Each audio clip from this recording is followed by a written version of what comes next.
these damn clankers. Oh, you can't say that. They're my bad, clankers. No, don't hate me because I'm beautiful, Clanka. Anyways.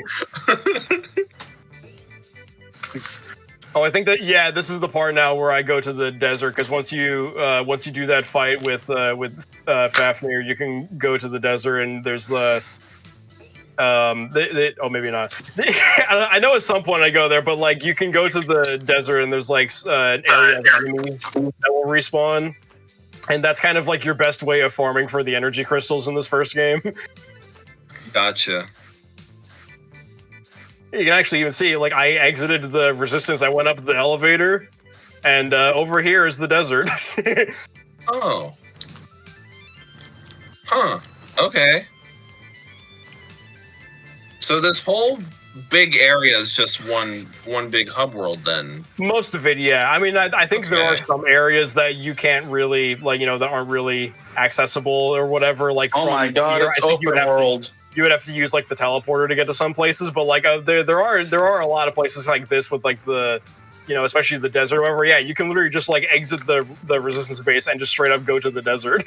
Oh, okay. And just explore it and do whatever. And was Mega Man Zero one of the first open world games? Probably not. I guess by that logic, the original Legend of Zelda was an open world game. Don't tell that to Nintendo; they'll patent it.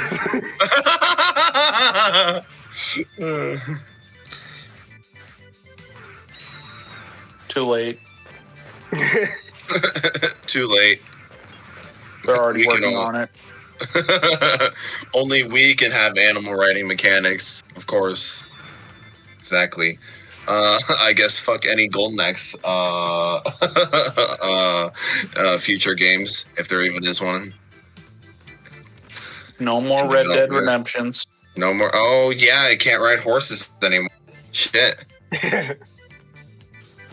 What else can't you ride? No Shadow of the Colossus 2. Oh, shit, yeah. Yeah, see, look, these, like, fucking... Yeah, so, like, these ones are that I think just, like, increase your health or whatever. These are 750. Sub-tanks are 1,200. 1,200. And then there's also one that like doubles your health. It gives you like a second layer of your stuff. That one has to be leveled up in 2 segments, and I think it's like 3,000 total or whatever in order to double your health. So yeah, it's pretty obnoxious. Why is the economy like this?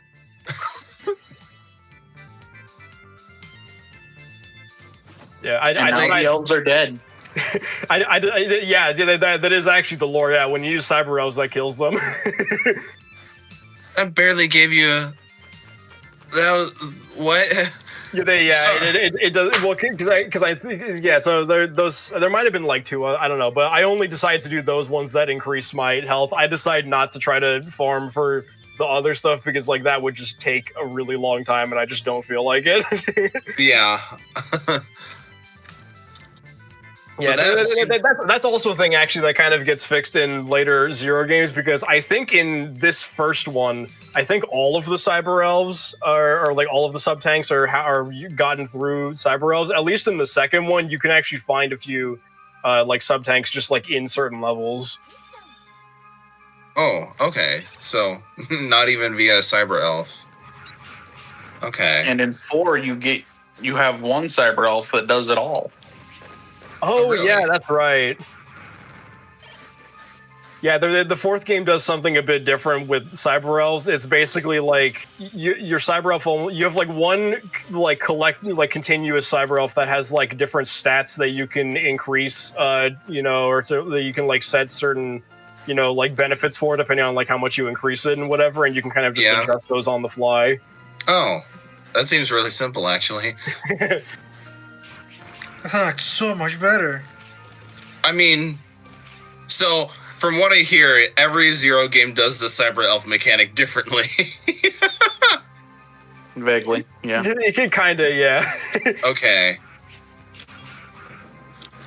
Well, then I guess, which is your favorite implementation of it, then? Team Sonic Racing. Said no one ever.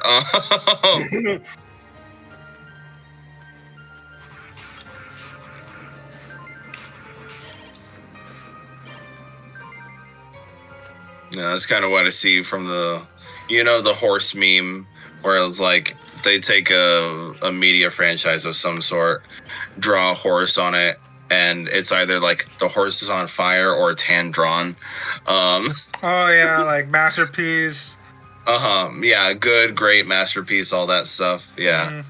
Yeah, from the Sonic racing games, at least the recent ones, they're like, yeah, all stars. Yeah, horse on fire. Transformed horse on fire. Team Sonic Racing hand drawn. Cross Worlds horse on fire.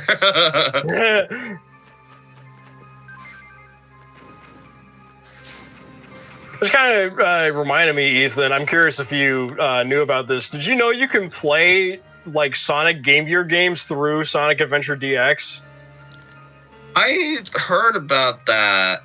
Don't you have to like do stuff with the Chow Garden to unlock that stuff? Because I was curious about it because I saw a video yesterday of someone playing like all of the different Sonic racing games like back to back of each other, and he was like, "Yeah, I'm playing Sonic Drift 2 through Sonic Adventure DX," and I was like, "You can do that?" And so I was looking it up. Because I don't remember being able to do that, and it's from what it sounds like, you have to get like a certain number of emblems, and then it just unlocks in like an extras menu. Oh, but you can only do it on the GameCube version. They took it out of the PC port and other versions of Sonic. really? Yeah. Oh, okay. That's really weird. Yep.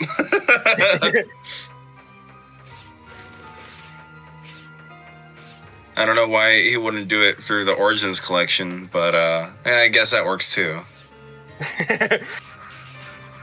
It does seem like a little bit of like novelty trivia nowadays. If they did cut it out of the HD re-releases. So yeah. Oh man, enemies are just short enough for your Z Buster. Okay. Yeah.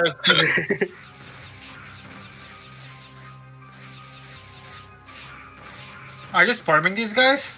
So something kind of part of the way you get Cyber Elves is actually by killing enough enemies. Once you've killed a certain amount of them, they just drop a Cyber Elf. I don't really know why I decided to try to get, some of the enemy ones when I literally just don't even use them or know what they do. Like I don't pay attention to which Cyber Elves give me what effects. I just kind of keep checking the menu until I have the ones that give me health. Okay, so you get Cyber Elves through killing amount of enemies. Yeah, some of them like this, that was one I just got. Some of them you can just find in the level, but there's also a lot that you can get by killing a certain number of specific enemies. Gotcha. Do you get like a bigger Cyber Elf like for a specific type of enemy? Or are they random? I think certain stuff will I think the Cyber Elves you get for whatever you're doing is always the same, but like I said, I just don't know which ones give you what. Oh, okay.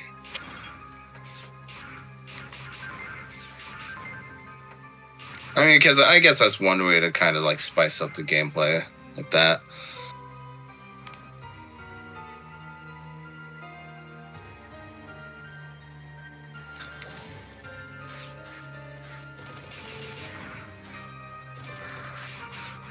I know there's a mechanic in both Castlevania Aria of Sorrow and Dawn of Sorrow, where like the gimmick of that game is like obtaining souls from defeated enemies. And but it's not determined like how in this game, like a certain amount of enemies. Nah, that shit is based off of a luck stat. Yeah, and from what I understand, in Aria of Sorrow, the luck stat is glitched. So it might take you a long while for you to get a soul that you might want. Even when you do have like the luck increased ring or something. Yeah.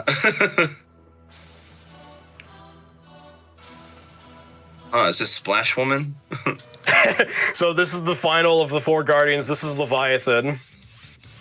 Well, what's the full title? We have to respect it, according to Nathan.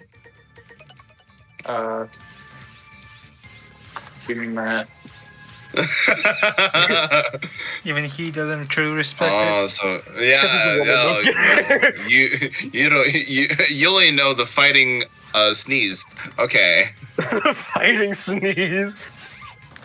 Hey, look, two of them are named Leviathan and Phantom, respectively. The other 2 sound like sneezes. I mean, I'm pretty sure all of the 4 Guardians, like at least their names, are based on certain like mythological like things or something like that.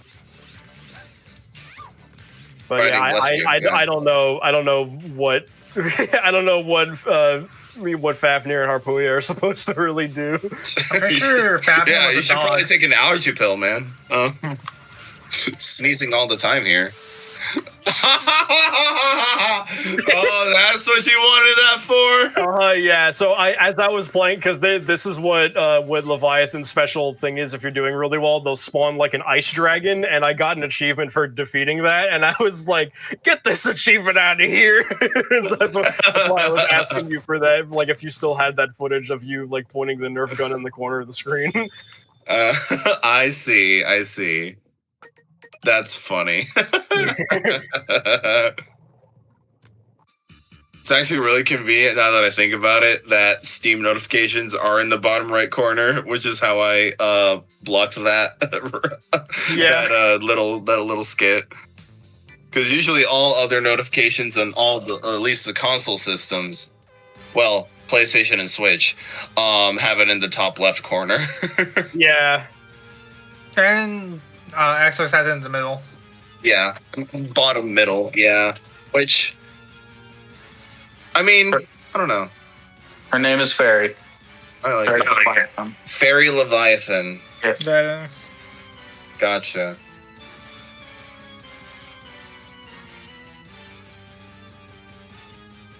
I mean, my favorite notification. My favorite notification. God, what are we talking about? All of your notifications must match this one. My favorite notification, like, sound and graphic, is like the fucking like rare achievements that you get on Xbox. It's like you get that special sound effect with the diamond. Oh yeah. Yeah, I like that one. Makes you feel like Only 1% of people got the past the first boss in Dark Souls 3. No, you guys know like the meme Steam achievement that's like in Batman Arkham City is like become Batman. And it's like only 89% of players have done this. I can't believe 89% of people are Batman. Well, it's more about funny that like one of the things you have to do to progress the story. I mean, there's like a 2% people that just did it. I know. Right? Yeah. And, I mean, in that game specifically, you do start off as Bruce Wayne. You only become Batman, like, I don't know, 5 minutes into the game.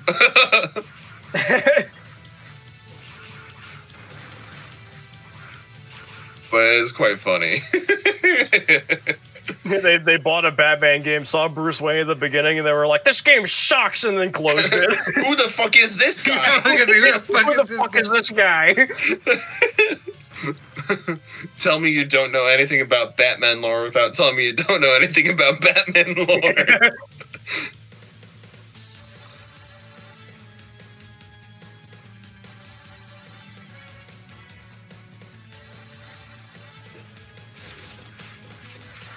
I like the music here. Yeah, that's something I haven't really like said a whole lot through this playthrough. I do have like 2 like really kind of minor mods for this playthrough. One of them is one of them uses the music that like the remastered music that was released like officially for this for the Zero games and stuff.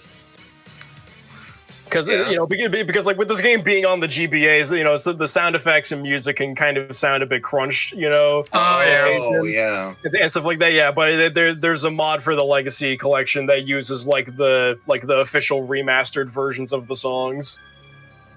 Huh. Interesting. Yeah. I mean, some of the sound effects still sound like, you know, they sound right at home on the GBA. The sound effects are still like how they sounded like originally, but the music is the one that's mostly different, like with the mod that I have installed. Okay, yeah. Yeah, I never questioned that before now, but yeah, that is actually that's kind of neat. I know, but I know like the GBA was capable of processing like instruments to a varying degree on their sound chip. Yeah, they didn't sound, you know, quite as Amazing. nice. Yeah, they didn't sound amazing. But I know at least that they were able to go further beyond chip tunes, you know? Yeah, and like yeah, you can get some pretty damn good music, you know, even with the GBA's like sound chip and stuff. But like a pretty you know, at least the example that I kind of remember, you know, was talking about like the 04 soundtrack specifically. It sounds really bad on the GBA sound chip. Oh, really? like the songs are awesome, but the way they were done on the GBA just don't really sound all that good. That just doesn't do it justice. Oh, I see. It makes you wonder, like, how the hell did they like compose music during this generation? That is kind of an interesting thing to think about, like how music was done, you know, on some of these like older consoles and stuff. Yeah, like specifically like the GBA and I guess the Super Nintendo as well. Because like, you know, stuff for 8-bit systems, you know, you had your 8-bit soundboard and you just you know compose the chiptunes like that. Go listen to that fucking Pictionary menu. Anyway, but yeah. Because, like, if they, like, yeah, they have this, like, remastered stuff that we're listening to right now. And then, like, I guess they have to find some way to convert it, yeah.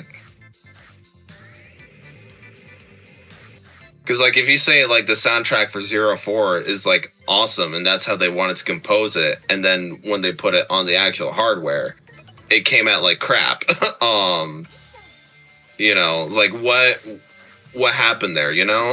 yeah, that is kind of interesting. Like what the process is of like turning, you know, a song that you make. 'Cause I would assume that these remastered versions probably are what was originally made, or at least what they were intended to sound like. But yeah, like I think it would be interesting to see like how, you know, like what the process of trying to make a song like actually with the GBA's like, you know, sound chip would.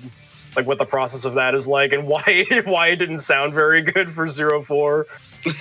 Yeah. I mean, I don't know. I guess the Shantae just came out with a new game, and they did make a GBA cart for it, right? Yeah, that's a good point. Yeah, there was that Shantae game that was originally supposed to be on the GBA, but there is an actual version of the game you can play on an actual GBA. Yeah, so like I guess they had to find that out. Yeah. It was really under the radar. I didn't see any promotional videos for it, but it did come out. What was it called? Yeah, it was like Risky's Revolution or something. Something? I don't really recall. But yeah, apparently like there was supposed to be a Shantae sequel on the GBA, but then it never happened. Yeah. And so like that's kind of why Shantae was left in like a dormant state for about a decade. It's like, because I think at some point they like actually talked about kind of why it's taken them, you know, technically taken them like 20 years to release this game. It's pretty much because the first one just didn't really sell all that well. That makes sense. They had like the, you know, like the game, and they were like, you know, presenting like demos of it or whatever to different like publishers, and they were like, wow, this is cool. How good did the first game do? And they were like, not that great. And so like nobody wanted to, you know, wanted to actually like support like the GBA version of it, so they kind of just backed up the files and came back to it later. Yeah, so like, oh man, that had to have sucked back then. But hey, at least it got another chance after about 10 years. What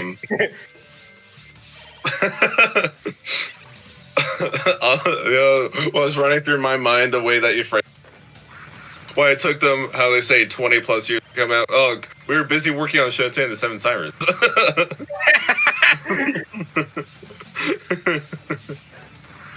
It's like they give like the Silk Song like excuse for why it's taking so like, oh, we just had so much fun with the game that we wanted to keep adding stuff to it. Oh, is that what they've been saying for about? That's supposedly what I've heard. The reason why Silk Song took so long, it wasn't because it was in development hell. It's because they had so much fun with it that they wanted to keep adding things to it. Oh. I mean, I would have figured, like, it made sense to me why it took so long is because all those sprites are hand-drawn, right? Yeah. I mean, yeah, that takes a fucking long time, especially for a game look of at Cuphead. Yeah, and Cuphead is just a Gradius clone. Well, sometimes. Actually, Contra, Gradius, one of the two. It's just boss fights.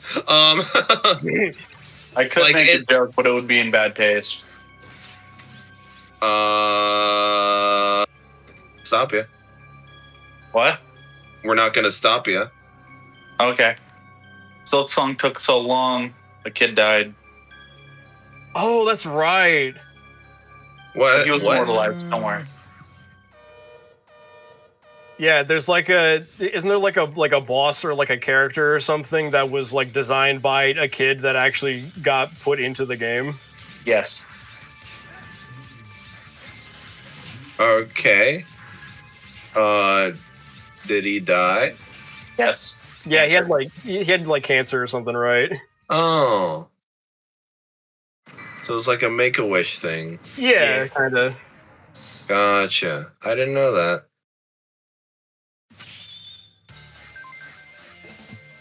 See, I know that Silk Song is out. I just have not invested any time into playing it or any of the stories behind it.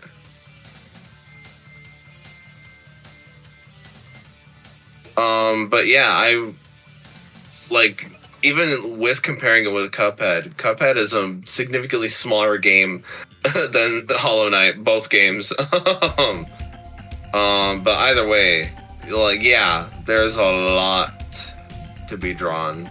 So I don't know, that kind of makes sense to me at least.